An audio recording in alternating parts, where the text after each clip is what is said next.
Eh bien, bienvenue pour cette webcast modélisation flexible pour la société KD6. Je suis Pierre Melochet. Je vais vous présenter cette nouvelle extension qui vous permet de modifier très rapidement des éléments importés, type IGS, step, neutre, de toutes sortes, et également des éléments, des pièces venant de Creo et de versions intérieures qui me permettront tout simplement, comme chef de projet, de modifier, appliquer mes directives sur les éléments sans me soucier de l'arbre de construction, sans repérer quels éléments doivent impacter d'autres éléments. Donc pour ce faire, nous allons prendre une pièce importée directement d'un step. Donc ici dans l'arbre modèle, vous voyez que la fonction importée est présente et je vais pouvoir appliquer mes modifications. Donc je vais passer en modélisation flexible avec une reconnaissance de forme. Donc je vais sélectionner ici cette surface qui me permettra par exemple d'aller chercher les géométries secondaires qui sont rattachées à cette géométrie et par exemple pouvoir appliquer un déplacement. Alors ce déplacement peut se faire d'une façon intuitive avec le curseur spécifique ou également me rattacher à des éléments comme ici cette arête et par exemple paramétrer ce déplacement par rapport à sa position de départ. Voilà, donc je vais pouvoir déplacer de tant de millimètres. Et vous pouvez voir qu'ici que la géométrie se rattache automatiquement, puisqu'ici dans les attaches, je lui demandais de créer l'arrondi associé, etc. Donc vous pouvez désactiver cette option ou l'activer à volonté. Donc je valide. Voilà. Et je vais pouvoir appliquer d'autres modifications. Comme par exemple prendre une surface, comme ici. Voilà. Et la déplacer paramétriquement avec une cote. Donc je vais lui demander de me donner une valeur entre cette face et la surface principale. Ici j'ai une valeur que je peux modifier en tant que paramètre. Je valide cette modification et comme vous pouvez le voir, c'est une valeur maintenant éditable et modifiable à tout moment. Voilà.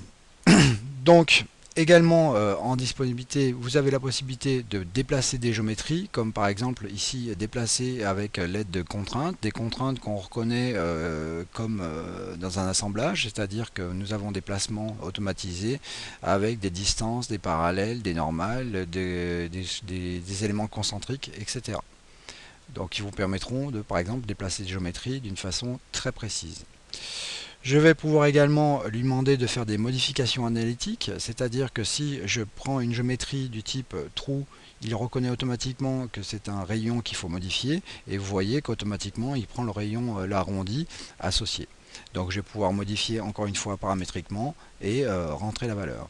Si jamais je dépasse une certaine valeur, vous allez voir qu'automatiquement la géométrie est calculée par rapport à ce type de fonction.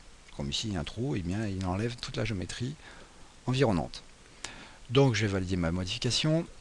Je peux également en analytique modifier par exemple un chanfrein. Donc là si je prends un chanfrein et que je lui demande de le modifier, vous voyez qu'automatiquement là cette fois-ci c'est un angle que je peux modifier et lui rentrer par exemple 48.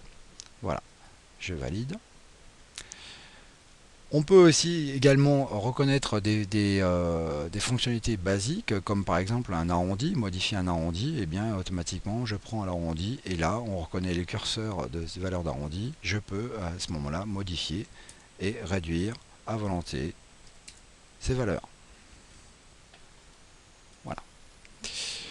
Je peux également reconnaître certaines géométries répétitives, comme par exemple ici je vais pouvoir lui demander de prendre ce trou. Voilà, et de lui reconnaître la géométrie qui a été répétée. Donc ici, il me trouve une quinzaine d'instances. Voilà, je valide. Et à ce moment-là, quand je ferai ma modification analytique, je vais pouvoir lui dire en option de l'appliquer sur la répétition. Et à ce moment-là, lorsque je vais modifier la valeur, on va voir l'intégralité des trous répétés se modifier. Voilà. Je valide.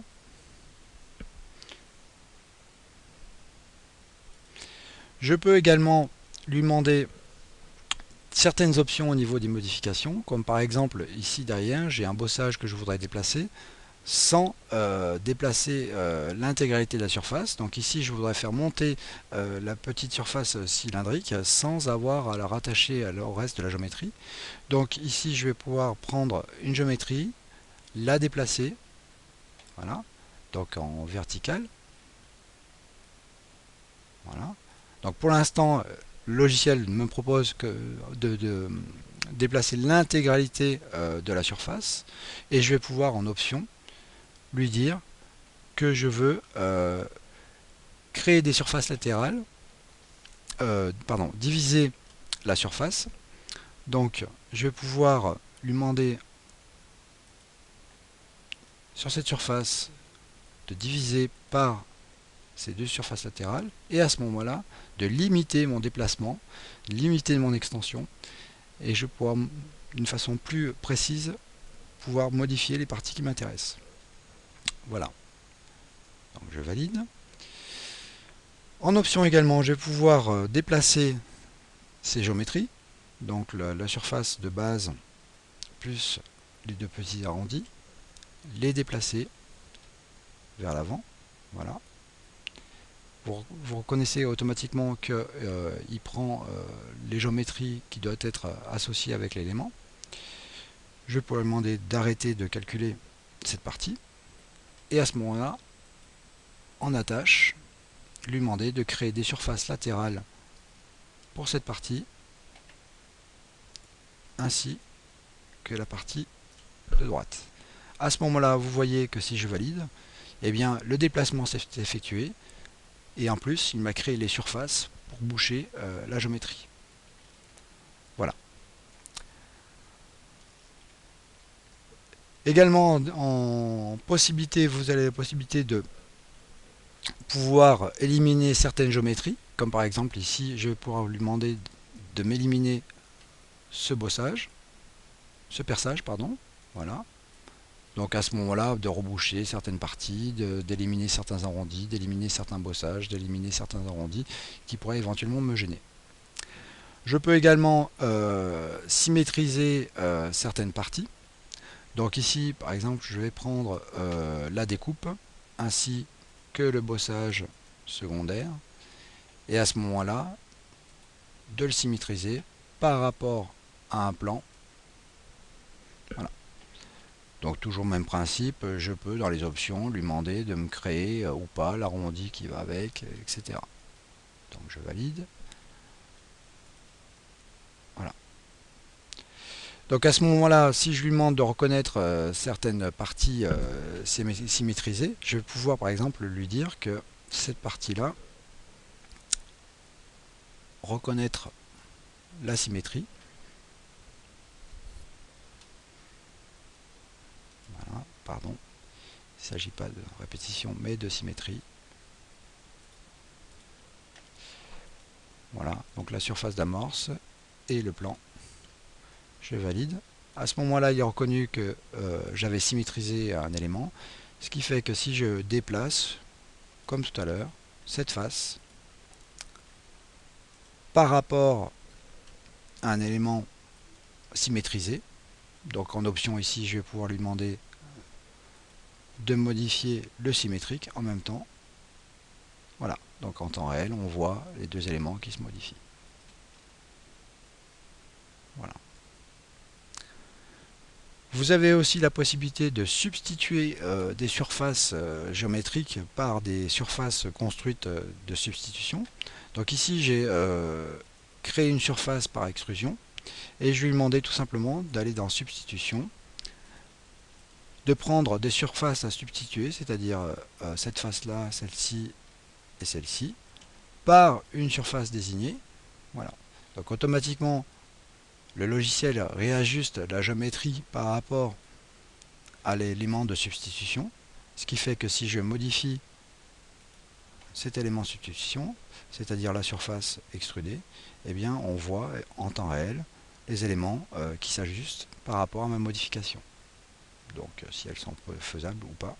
Voilà. Donc on voit ici la surface qui vient déformer les éléments, les découper tels que j'en ai besoin. Voilà. Donc tous ces éléments me permettent très rapidement de pouvoir modifier, supprimer, déplacer, etc. Des géométries figées, importées, sans avoir le logiciel correspondant à l'élément qui m'a été envoyé. Voilà, et bien je vous remercie pour avoir suivi cette webcast. À bientôt.